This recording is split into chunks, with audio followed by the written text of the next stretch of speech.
સુરતમાં બેન્કિંગ સેક્ટરના ખાનગીકરણના વિરોધમાં બેંક કર્મચારીઓએ યુનાઇટેડ ફોરમ ઓફ બેંક યુનિયનના નેજા હેઠળ આજે સવારે બેંક ઓફ ઇન્ડિયાની મુખ્ય કચેરી સમક્ષ દેખાવો યોજ્યો હતો। બેંક કર્મચારીઓની આજથી 2 દિવસની હડતાલની શરૂઆત થઈ ચૂકી છે। 15 અને 16 માર્ચ એટલે કે સોમવાર તથા મંગળવારે દેશની તમામ સરકારી બેંકના કર્મચારીઓ હડતાલની ઘોષણા કરી છે। બેંકના કર્મચારીઓના union United forum of bank union દ્વારા આ હડતાલનું આહવાન કરવામાં આવ્યું હતું। ફોરમમાં બેંક કર્મચારીઓ અને અધિકારીઓ સામેલ છે। યુનિયનનો દાવો છે કે આ 2 દિવસની હડતાલ દરમિયાન દેશના 10 લાખ બેંક કર્મચારી કામથી અગળા રહેશે। નોંધનીય છે કે બેંકો બીજા શનિવાર અને રવિવારને કારણે 2 દિવસ અગાઉ બંધ હતી। આમ હડતાલને પગલે સળંગ 4 દિવસ સુધી સરકારી બેંકના ગ્રાહકો પોતાની બેંકની પ્રત્યેક સેવાઓનો લાભ લઈ શકશે નહીં।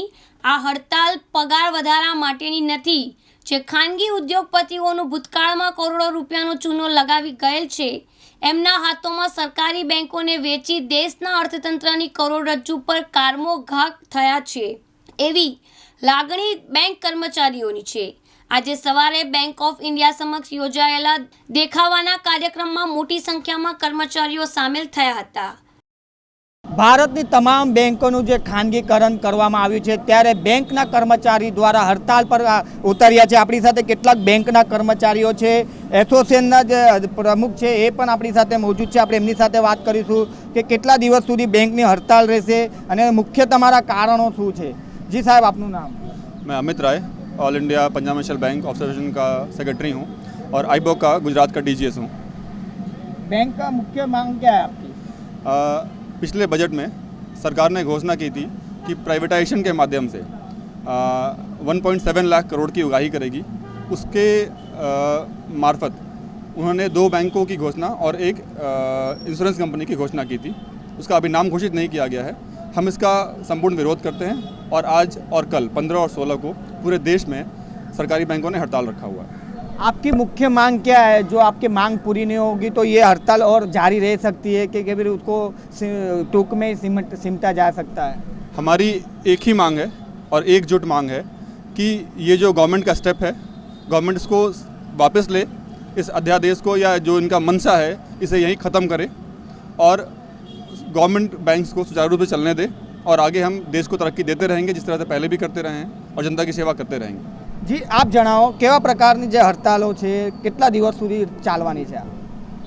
ये United forum of bank union की अखिल भारतीय हड़ताल की घोषणा आज और कल 15 और 16 मार्च को संपूर्ण भारतवर्ष में बैंकों का आज स्ट्राइक है। और स्ट्राइक का जो मुख्य मांग है कि किसी भी हालत में जो सरकारी पीएसयू बैंक्स हैं इसकी निजीकरण का हम विरोध करते हैं। निजीकरण का कॉन्सेप्ट सरकारी संपत्तियों को निजी हाथों में देने का जो कुषड्यंत्र सरकार करना चाहती है और 1,75,000 करोड़ उगाही बैंकों के विनिवेश के माध्यम से करना चाहती है, इसका हम पुरजोर देश में विरोध करते हैं। क्योंकि खानगीकरण नए रोजगारों के जो बैंकिंग सृजन कर रहा था उस पर रोक लगी। 29 बैंकों को 12 बैंक में सबमिट किया गया और नए युवाएं जो पढ़ लिख कर आज बेरोजगार हैं उन लोगों को एक सइज्जत रोजगार से वंचित किया गया। निजीकरण निजी लोगों को मजबूत करने का एक षड्यंत्र है जिसका हम विरोध करते हैं। और बैंकों का जो निजीकरण का प्रस्ताव वित्त मंत्री ने फाइनेंस बिल में लाया था, इसका हम विरोध करने के लिए पूरे देश में आज बैंक कर्मचारी सड़कों पर आए हुए हैं। पूरा देश में आज भारत में सभी सरकारी बैंक बंद है। जी, खानगीकरण करवाથી बैंकों માટે શું नुकसानदायक છે એ જણાવો। हम लोग इतना मेहनत करके आए हैं। अभी आप युवा को देखेंगे, हम जैसे युवा लोगों को हम लोग अभी बैंक में, और अभी हमें बोला जाता है कि बैंक का निजीकरण किया जाएगा, हम उसका बिल्कुल विरोध करते हैं। अगर आपको देखना है कोई भी बैंक की कोई भी योजना आती है गवर्नमेंट की, सबसे पहले कौन करता है इसको? सरकारी बैंक करती है। आप रूरल के किसी भी क्षेत्र में चले जाइए जहाँ पे आपको बेसिक नीड्स भी नहीं पूरी होती, वहाँ पे आपको मिलेगी एक नेशनलाइज बैंक। तो ये सब काम कौन कर रहा है? Nationalise bank. हो सकता है कुछ कार्यों में हम लोग पीछे हो सकते हैं, बट बहुत सारी चीज़ों में हम बहुत अच्छा कर रहे हैं। तो गवर्नमेंट ये जो कर रही है कि हमको है ना हमारा पार्ट कुछ है ना मतलब बेच के और उसको उसको उससे है ना धन एकत्रित करना, इसकी बजाय वो हमें पैसा इन्फ्यूज़ करे, हमको एम्प्लॉयज़ दे, प्रॉपर हमको वर्किंग स्टैंडर्ड्स दिए जाएँ, तो हम लोग बहुत अच्छा कर सकते हैं। जैसे कि सर ने बोला, हम लोग ऐसे ही मतलब और बढ़िया करने के लिए तैयार हैं। अभी इतना युवा है, आप देखिए बैंक में आके, तो हमको प्रेरित करना चाहिए, मोटिवेट करना चाहिए, ना कि डीमोटिवेट करना चाहिए। ये जो डीमोटिवेशन है उसके खिलाफ हम लोग आज 2 दिन की हड़ताल कर रहे हैं और हमारी एक ही मांग है कि ये जो बैंकों का निजीकरण हो रहा है उसको रोका जाए। निजीकरण करने से नुकसान क्या है बैंकों को? देखिए सर, हमको नुकसान है उससे ज़्यादा तो जो बेसिक जो पुअर पीपल हैं उनको हमसे भी ज़्यादा नुकसान है। एक बात बताइए, किसी को अगर जनधन का खाता खुलवाना है, किसी को अगर है ना बहुत छोटी है ना लोन करने हैं, क्या प्राइवेट बैंक करती है? उसमें सबसे पहले आगे कर दिया जाता है गवर्नमेंट बैंक को। सरकार अपनी योजनाएं लेके आती है, रोज़ एक नया बजट आता है जिसमें नई योजनाएं आती है, उसको कौन करता है? सरकारी बैंकें करती है। मुझे लगता है हमसे भी ज़्यादा नुकसान तो उनको है। हम हमारे नुकसान से ज़्यादा उनके नुकसान की बात करें। ये जो हमारी पहुंच है गांव-गांव में, शहर-शहर में, उस पहुंच को हमें बनाए के रखना है, इसलिए हम बैंकों का निजीकरण का विरोध कर रहे हैं। जी, कितनी बैंक आपसे जुड़ी हुई है और आने वाले दिनों में हड़ताल कितने दिन तक चल सकती है? जितने भी PSU बैंक्स हैं, हम सब लोग इसमें पार्टिसिपेट कर रहे हैं। अभी हमारा 2 दिन का रहेगा, आज का और कल का। अगर हमारी मांगों को पूरा नहीं किया गया तो हम आगे लंबी हड़ताल के लिए भी जा सकते हैं।